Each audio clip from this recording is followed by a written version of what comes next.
welcome back to Side Live Show, and thank you so much guys for tuning in. Well guys, I'm back again with the Mzansi Soap Histories, and namhlanje sikhuluma ke ngethonga. Awu guys, abantu besebebalekile ke bethi nje bona abasafuna ubuka ithonga liyabhora, ithonga is not giving, especially they were comparing it nenimba. So guys, nambe ngomunye wabo bakithi cha belibhora ngempela ke ithonga, ngingasazi kahle hle kwenzekalani la.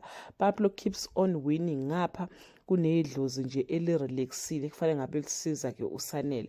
Wo guys, after ke episode ya Friday la uSanele wahambe khona waye emfuleni, wafika wangena waphuma ke sehle kuhle singal understand guys. So uSanele noma ubanele will believe in kuSanele, like you know, so everything so ibona manje ke izenzo ke zika Banele, yeah, ezenza kukusa ezobezenza uSanele guys. Uzoba igangster, uzoba nje uBanele enza izinto ngendlela ehlukile.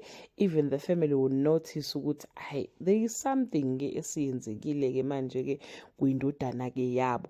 So guys, kuleli viki ezoqala ke sizobona ke uSanele ke eseshintshile, uzodila noGadla, and yena nomfowabo ke behlangene ke in one body bazokwenza izinto zenzeke bakithi. Yo Nkosi yami, abantu bathi bayabuya ke bazobuka ke ithonga ke manje ke, ngoba cha besebehambile ngempela, ngoba hayibo ubhora nanku umdlalo ubona ukuthi hawu ayikho phela into esiyibukayo Nkosi yami, ayikho.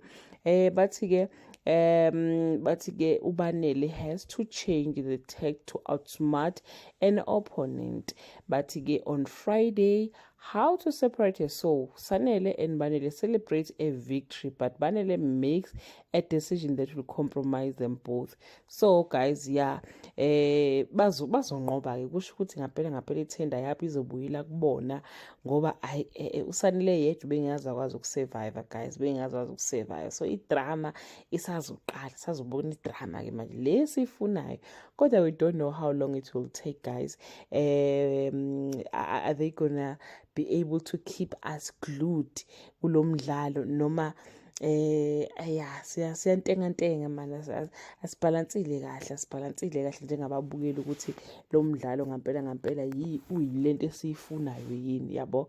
So ke makunjalo we guys, asazi, let's just wait for next week and we'll see abantu bacomment abathini ke inkundleni zokuxhumana. Are they happy with the changes esizoyibona lapha ke kumdlalo wethu ke ithonga? That brings us to the end of this video.